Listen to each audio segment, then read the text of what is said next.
Yeah, and it links quite well to my next question, which is actually you've released some work recently, which talks about your opinion on what the Fed is doing. So if I quote it, and I think I heard you talk about this in another interview, which I really enjoyed. So the quote is, "In my opinion, the Fed is actually misleading the public by pretending that it's tightening monetary policy, when in reality it is pursuing policies which are likely to increase inflationary pressures and to depress real wages," which seems to be like what we're talking about now. So in your opinion, how is the Fed doing this? Because I guess the traditional people would say they're increasing interest rates, they're doing quantitative tightening. They are tightening. Yes, this is the conventional view. But I can tell you, instead of listening to the words of Fed officials, I think by looking at the market action, you can get some clues whether money is tight or not. One thing is clear: when money is tight, and by tight I mean really tight, high-yield bond spreads vis-a-vis treasuries explode. In other words, you would see a huge increase in spreads. This hasn't happened yet.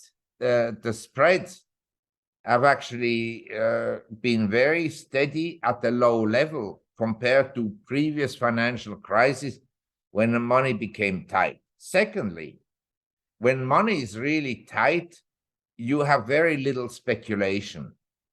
Hasn't happened yet. There's a flurry of speculative activity in anything that seems to be moving. The money flows in, the money flows out. There's plenty of liquidity. Now, if you tell me that the worker in America is suffering from less liquidity because he has real wages that no longer cover his expenses, and that he has to wait for his salary to arrive at the end of the month in order for him to pay the bills, that is, I would agree with. But in the financial market, I don't see any tightening of liquidity. Also, the VIX index, the volatility index for shares, is low.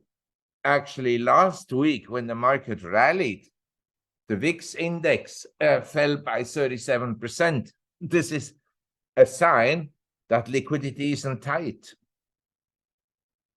Now, I'm not an expert on how to measure precisely where the money is allocated, but just looking at these indicators would suggest to me that liquidity isn't tight enough. Also, if you think about, say, Turkey, the rate of inflation in Turkey, say 100%. Deposit rates are also around 100%. So is money tight in Turkey or not? Interest rates are high, but this is something that Milton Friedman already explained very carefully.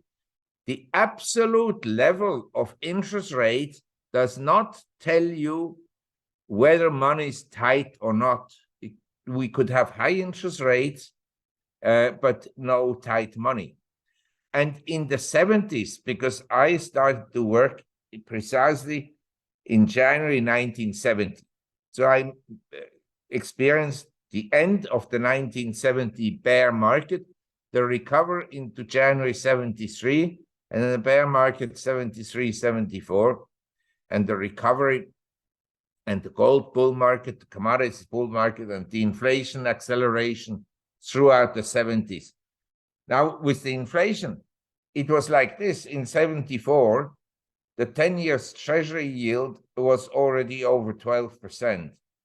But then inflation cooled down in in the second half of 74, 75, and until the summer of 76.